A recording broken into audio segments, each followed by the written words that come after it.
me about home, right? Yaw, young Koya, or no, and a cover event. So, Yaw, my channel pay. I'm usual. And Pom to say. I'm a jersey. JB, in studio, said he thinks the NPP he knew is not the NPP today in terms of euphoria and the people that were supposed to. He suggested that probably Nipadomo is share more and Ahoke can no as a name shining. One and our ground so. What did you see? Well, never a few for you know, and pay. So JB Kasa, be a word you will no pain. And they will who I think that Onua. I'm going to just anchor program in our start by 1 o'clock. About 1 o'clock, no, nani pa abahono. We share a be free client. All the constituency 16 regions in will be about one and the Padoma or na and said that and Sweeney.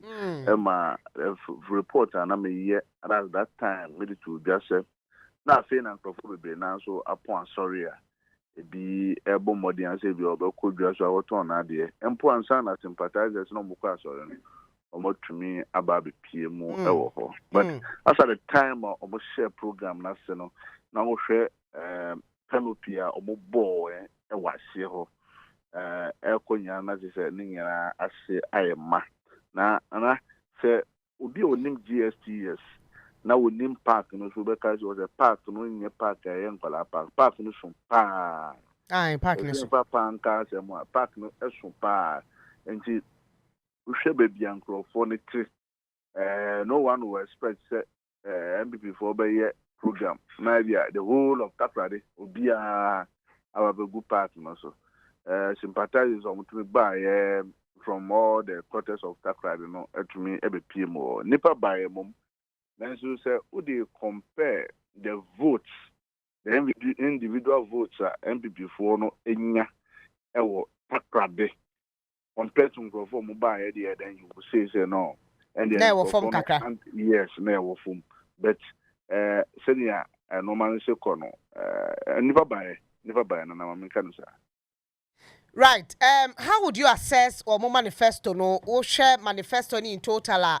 Or more by a tough way by or manifesto no only be the incommon saying.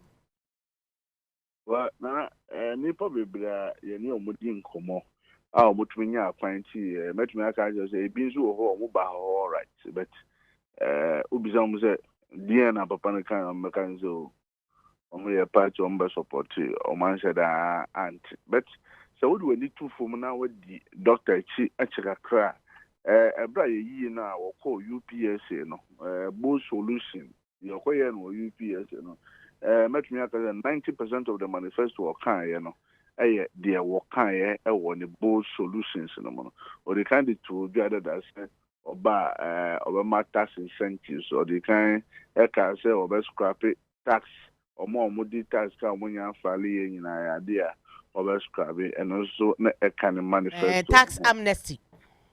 Yes, or more when Triana or bar or clean slate no be start from the scratch, you know. That is one of the things that apply say Obama free tertiary education people living with disability near the other. It was part of the both solution or car. And most of the other buy was idea now. What we did in the share system no the campaign or coin idea where they can idea to grab that. So it was more or less like a rehash of the onamo our culture and conform and on that say what the two guy and before paying for no say social contract or money Ghana for akwe or more believe we say and on the better me aboa ma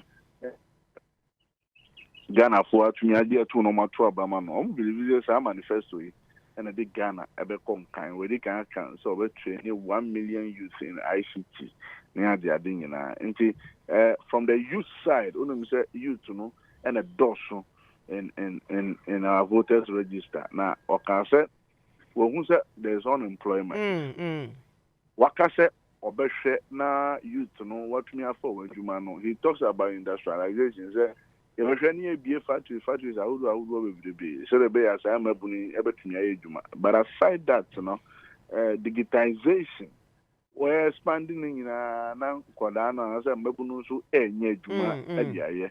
And apart from the 1 million youth and obey the digitization no obey and also bet me afa Mabunu.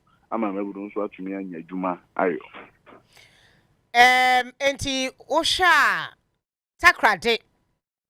Menim say one of the stronghold Takoradi of the NPP.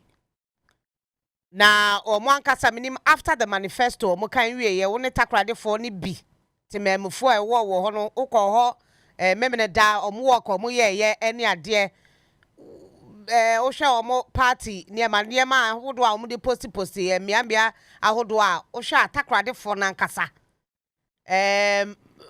what is their omo ahokeka fasa manifesto mo kan ho no and probably the reason for them to do that manifesto launch in Takoradi. Nana, Takoradi for Adeba here, market circle. A huge problem to Takoradi. Market circle, na Titime, no, what would you go buying by or an agent or person would be until the four. Yenny be a mono person or Yenny Krabehe. Yes. Because a runabout in two to me, but obey any year. I said, oh, my swap or so. Well, you're a crab at the second year. And the Akoban said, a Juman or more, some new Cassie, Master Second year. Watch a Gadifono and to me and Nidra a woman. Until all Sabia now knew be a Casa. Oh, you have on my baby, Master Second, I'm a movie, Master Second, my Twabano. Rebecca fly over no because who they call baby a more no another do we need to mintim kwan so a kwan no moye ye nyam wie nti eno so who be set Takoradi for on the culture runabout in fact runabout who the free wa who do we need to GSTS who do say runabout my as there runabout in tutu there he se wo second year enti wo fa market circle na wo GSTS Ebefa right. There's a new site. Left. So runabout now. They call Habono. So runabout. Runabout. And the Takoradi Nkofobeka say, look, on your motion say at least Anya no market circle you bet me. Now a get the phone, only get the phone so that Dawson or science. One day Takoradi. Proper so called into our constituency, no, and for form would dig out on a dose. No, correct. How Macaj was just a Takoradi no your town, market circle no your town. If you feel never do market circle, let you groom. Yeah, before we be now, so already almost say, or market circle in the Amamona, a banner, your friends pictures, posters, maybe a flags and in Ampuma. Ubehunu NDC in fact who the free kojo krom na wo ba edue bia obehunu wo ekwan ho nyina no obehunu se John Dramani Mahama the picture bon sa pepepe enso na ba omi enso picture ebon na wotumi ehun Kofi Akpalu on je waji ba bia obehunu se ndi ebobon ho a edeko Palo de o pe billboards and na posters dey out so Onua 95.1 FM. Yeah, Junimo.